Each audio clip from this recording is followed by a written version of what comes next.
Hi, good afternoon. This message is for Rocio Camarena. This is Assemblyman Edgar Flores. I'm calling you on behalf of some really good friends of mine, Connie Monk, who's running for the State Assembly, and Stephen Horsford, who's running for Congress, along with Steve Sisolak, who's running for governor, and Jackie Rosen, who's running for the Senate.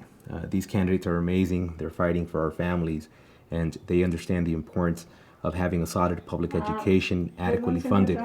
This Tuesday is our last chance to vote. I need you to please go out there and vote. If you need a ride to the polls, we will gladly pick you up. You can call 702-455-8683, and we'll make sure that we arrange a ride for you. We need your voice to be heard, and that's the only way you're going to make it happen is through a vote. Take care, and we look forward. Hi, I'm Assemblyman Edgar Flores, and I represent Assembly District 28 in the great state of Nevada. And I'm also an immigration attorney. I am humbly and proudly the son of immigrants. My parents came here trying to provide a better life for my older brother, my younger brother, and myself. And every single time I hear the word immigrant, I imagine my own family. I see their faces.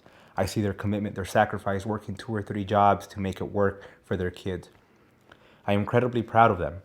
And even them, while working 2 or 3 jobs at a time, we struggled financially. At a very young age, I started working. I had my first job when I was 11 or 12 years old, shining shoes at the Broadacre Swap Meet.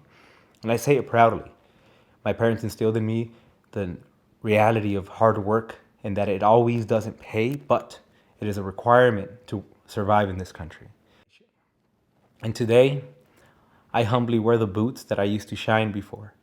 And I do it as a reminder of the dreams that I had as a kid. I do it as a reminder to me, to remind myself who I am and where I come from, to keep me grounded. Growing up, my parents did everything they could for us. And unfortunately, the realities of living in an underrepresented community and the realities of poverty led our family to commit some mistakes. In my immediate family, we experienced deportation.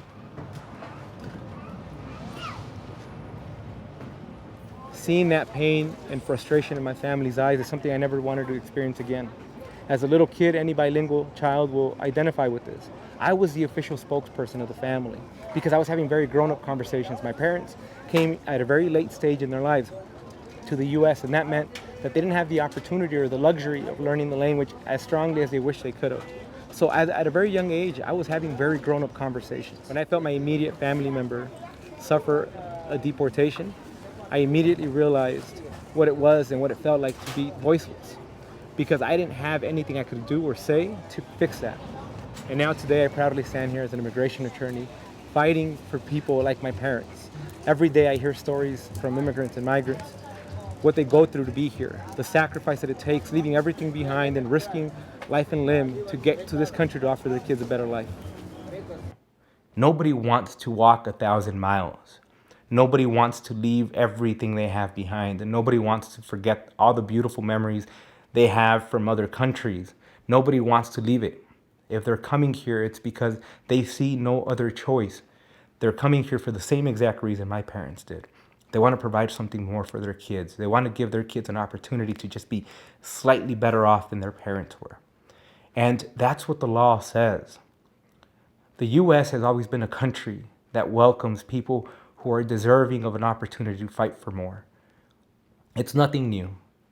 That's why people like Lupe are opening up their homes all across the nation. People like Lupe are opening up their homes and turning their kitchens and living rooms into progressive hubs and community centers.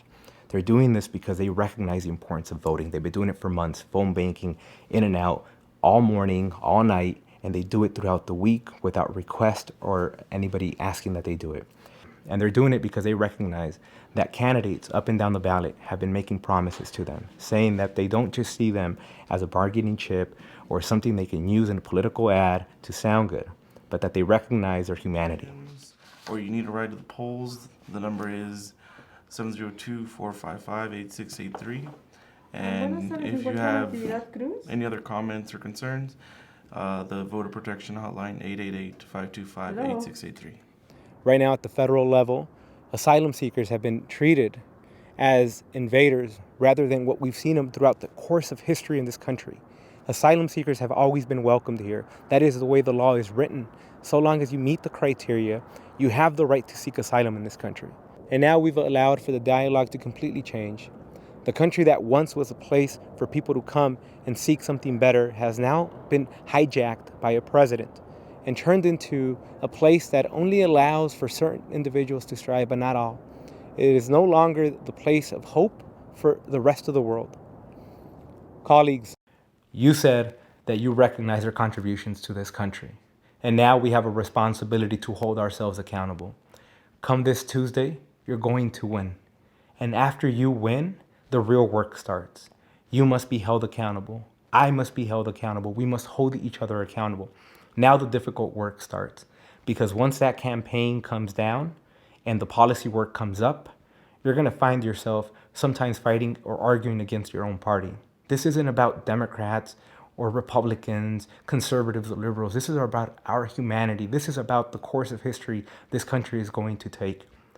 You need to determine who we are as a country, who we are as a nation. You must be held accountable. I must be held accountable.